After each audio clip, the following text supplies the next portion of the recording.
With the feeling of mainstream media constantly highlighting queer stories in a negative, condescending, and struggling light, are we facing an uphill battle to be presented and represented fairly?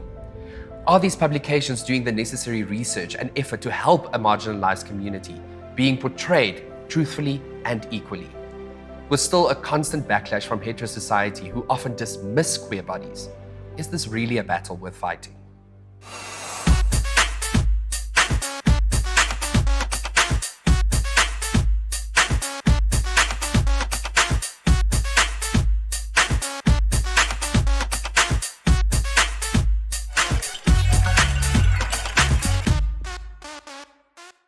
We are joined on WQMD by the fabulous and intelligent and just all-round great Dumisani Macdonald.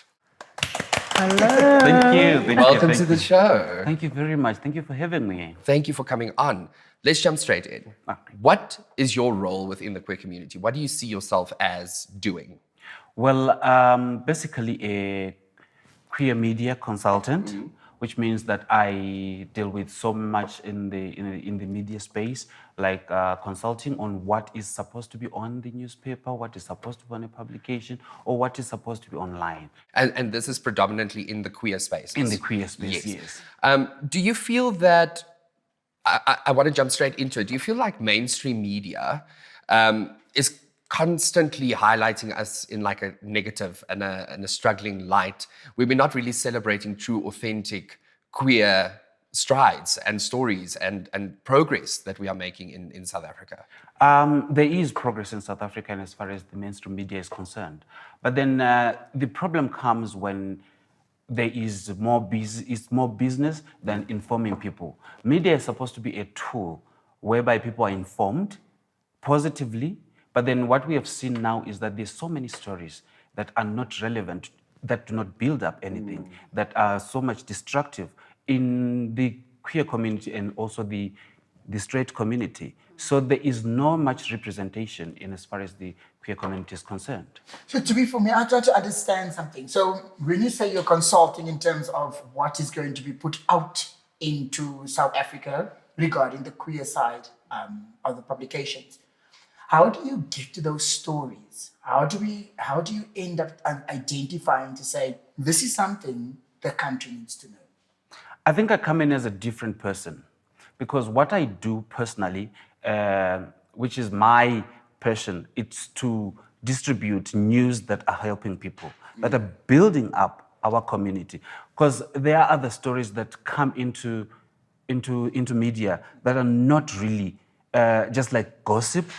How does that build our community? It does not. How does that inform our community? It does not. It does not give knowledge. But I believe that in our community, knowledge should be power. And every time what we do is, especially in the queer community, there's gossip. We want to destroy this one. We want to say this thing about this other person, which does not. So what I do is that I have to look into what is going on and what is being said out there in as far as the media is concerned. Because if we just have things that just come, stories that come, maybe I might have a problem with you, and then I want it to be on the newspaper, and then I want the world to see it. So I do not take stories that destroy other people. I take stories that build our community. I'm interested to know if publications actually come to you. Like, do they take the responsibility to come to you before they release stories, or is it you seeking queer stories in particular to make sure that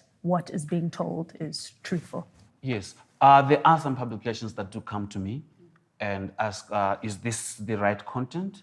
We are looking at, we have this particular theme. So what kind of content do we put into this particular thing so that we can be more progressive and the queer community or the people that read could be more understandable? Okay. It's so good for me to hear that you actually take the time to sift through these stories about putting content out there that is progressive and does educate and, wants to leave a positive message out there. Because I think a lot of, publications just put stuff up there for the sake of it, and a lot of the times with queer stories, it is a little bit more exaggerated. It is made a little bit more dramatic. And I think that doesn't help our cause from breaking free from a system, that is stereotyping and stigmatizing us of, being who we are. I want to go into your Yeah. stereotyping because for me in the media, as a representation of someone, most of the time the media will have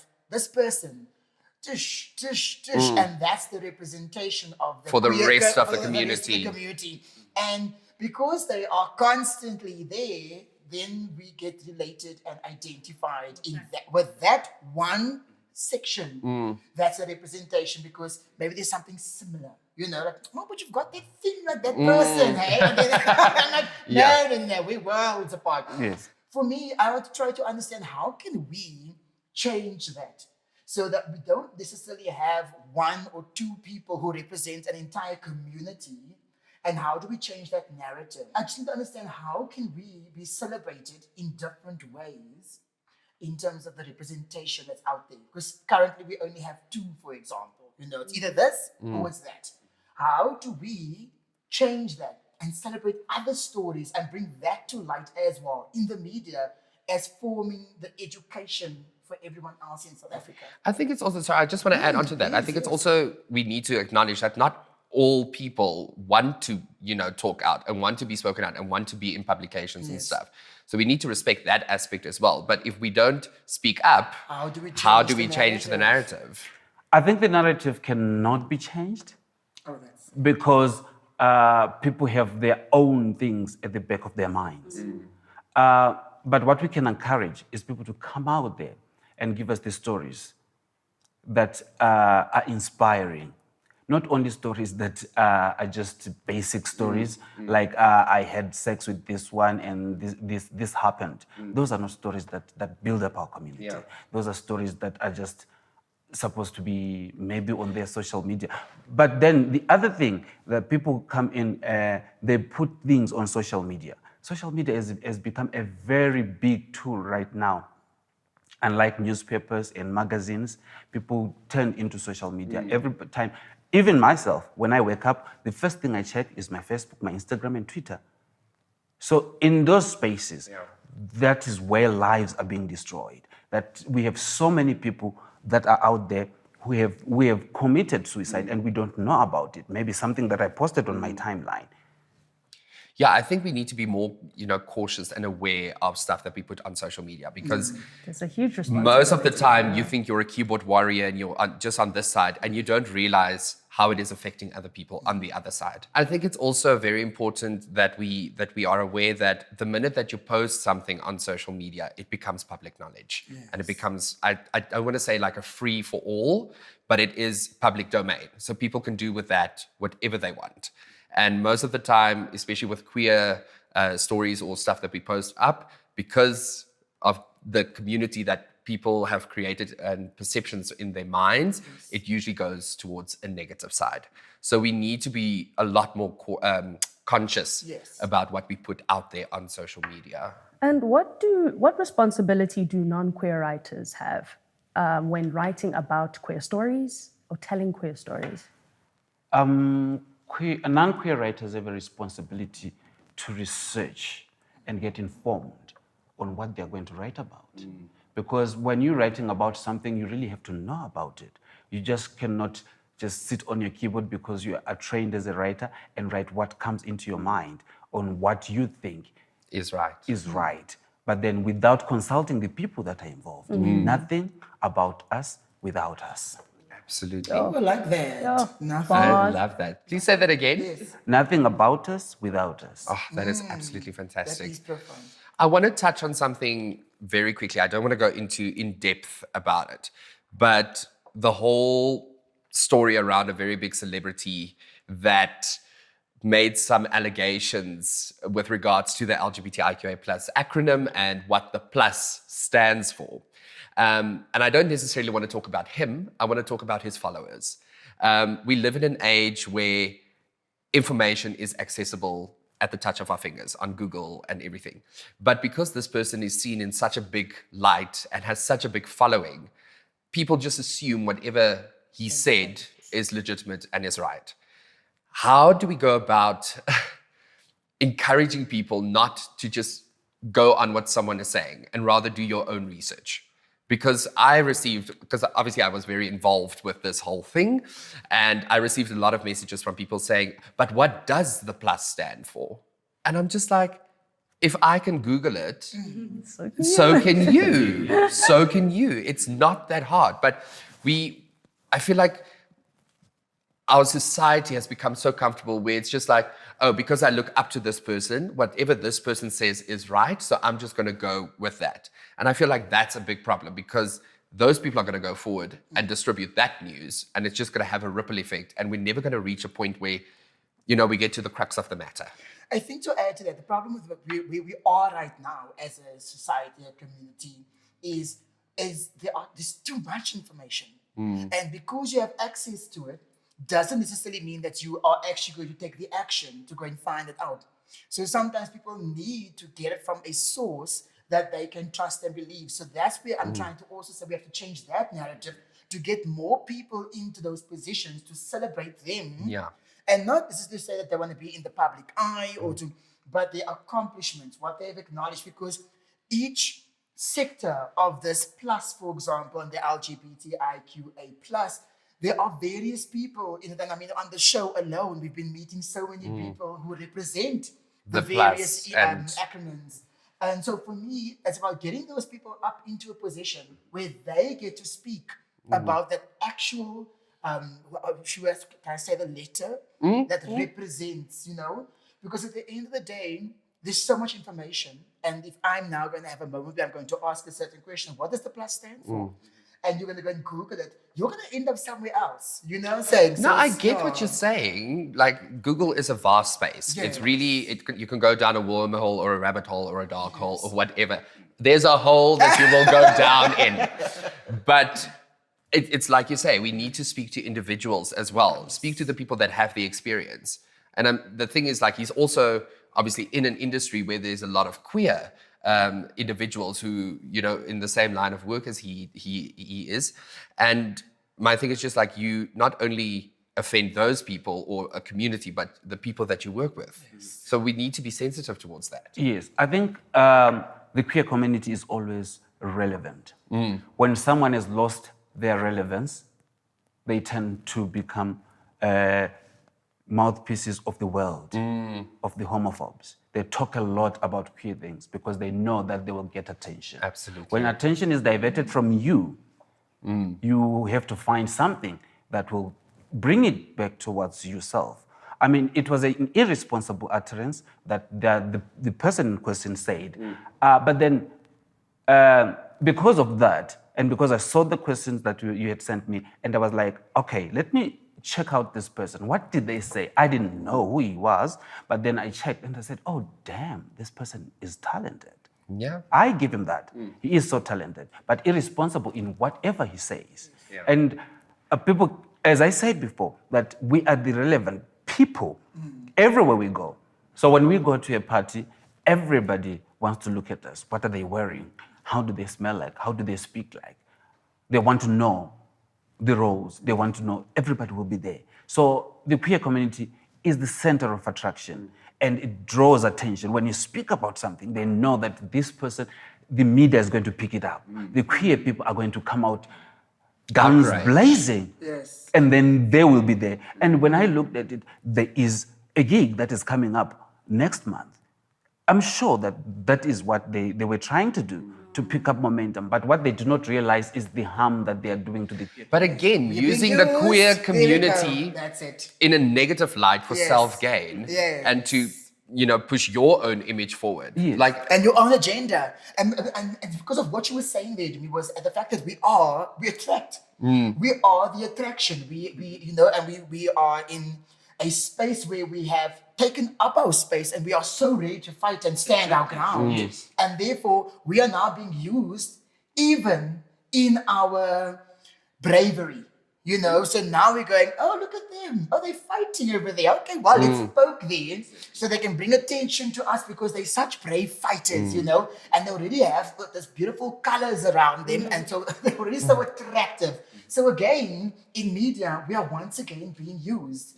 And I love what you were saying, Shenay, because now it's again to the negative. And my thing is, at the end of the day, we have to change that to making sure that the positive news is constantly being filtered through. But it feels like if people are going to use us for positive, they're not going to get the reaction or whatever they need. So we are used as a tool. We are exploited on our negativity as a community. So here's my question. As the community, how do we take ownership of ourselves and our community, and who gets to use us, and how do we in the media space take ownership of that? This is why we have media platforms like Mamba Online, Exit Newspaper. Those are the ones that we rely on, and those are the ones that we run to when we need to look into something, and they tell us something positive to the queer community. But then when we look at the mainstream media, they don't say anything. The government is quiet about those utterances, those irresponsible, that hate speech. I mean, how can we be compared to animals? And somebody is just being left there and they're not saying anything. Yeah. So as the queer community, we need to take up space. But you see, that's what I feel. We don't have a lot of queer publications and platforms. You mentioned Mamba and Exit.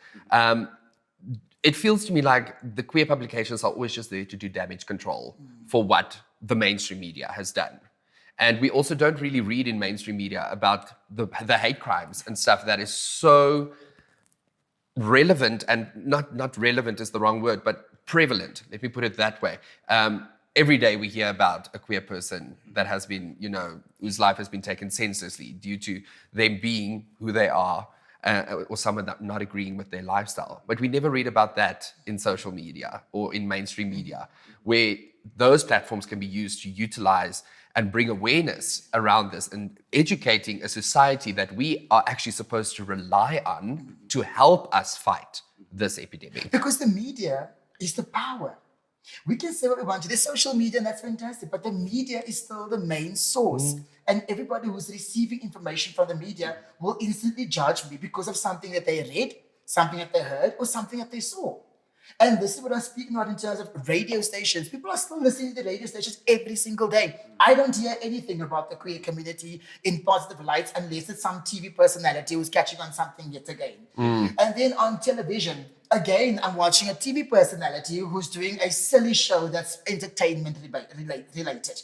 Then when I'm sitting and I'm to open up a magazine or read a newspaper, it's again, at the same time, me going, oh, where's the positivity for the community? Where are the queer writers? Where are the queer content creators for television? Where are the queer presenters, on radio stations who are in mainstream radio stations, not our ones that we are making and it's online? Where are our presence in the actual media space? The space of media that actually influences majority of this country. That's where our true problem lies. Because at the end of the day, if I can only have one person who's representing a whole community, that's not It's enough. not fair representation. And also, it's so much pressure on that person.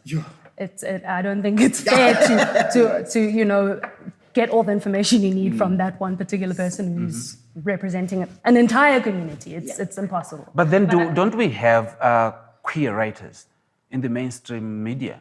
We do have them. We do, but they're not given the opportunity. Are they not, or they're not coming up and saying that we need to tell our stories in this particular newspaper? Very good question. Are they coming up? But you see, Or but they're then just sitting? again, things are being turned around where, let's say, queer writers are standing up, and I'm just generalizing here, so don't take me to court on this, but where queer people are starting to make a noise, it's like, oh, you are forcing the gay agenda down our throats. You are trying to force your stories into our faces. So how do we bridge that I don't gap? think we should even be considering that, because we've been throwing the other agenda down our Absolutely, I 100% we're doing agree. about it. I think also it's important and mostly important for our viewers to understand that, look, media and mostly social media relies on clickbait and engagement. So what you are consuming on those platforms is something that someone wants you to see. Yes. And so when you say we go online and there's just too much information, look, it is our responsibility to read through the information and encourage discourse in our community so that we can get the correct information, right? So there's still a responsibility there. Yes, we're going to consume this. It could be wrong, it could be right, but it is your responsibility to get the right information at the end of the day. And this is something we encourage on WQMD often. I think in the closing of that, it's definitely for us to take our space and to not be afraid and not to be scared of what narrative we are now projecting. I think as a community, it shows like this, Shenay, that's changing the narrative. We are taking up the space. We are making ourselves heard, seen, And yet again, there's a time when the movement will become dormant, but it's okay. We will persevere. And if you feel that this is too much, it's okay. Change the channel. Change the channel. And Dumisani, if there was one thing you'd love to words of advice to queer writers, and our viewers out there, what would you share? I would say that stand up, tell our stories. We've got so much to say, and we've got a lot of people that need to hear what we have to say. Whether you're in the mainstream media, you are in the queer media, you are doing something on social media, tell our stories the correct way. Let people get informed. But where do we draw the line? Do we draw the line? Or is there a line at all that we need to draw? So we need to tell our stories. Authentically. Yes. Authentically. Dumisani, thank you so much for coming on to WQMD and sharing your wealth and your knowledge with us. We really appreciate it. And I'm sure all our viewers will take something from this episode. Thank you for having me. Thank you. Thank you. We need to continue being heard, staying present, being visible, and taking up space where queer stories and narratives are still being suppressed and often disregarded as legitimate news. Believe that telling our stories and sharing our experiences is a revolutionary act, and that one day they won't be able to ignore or erase us.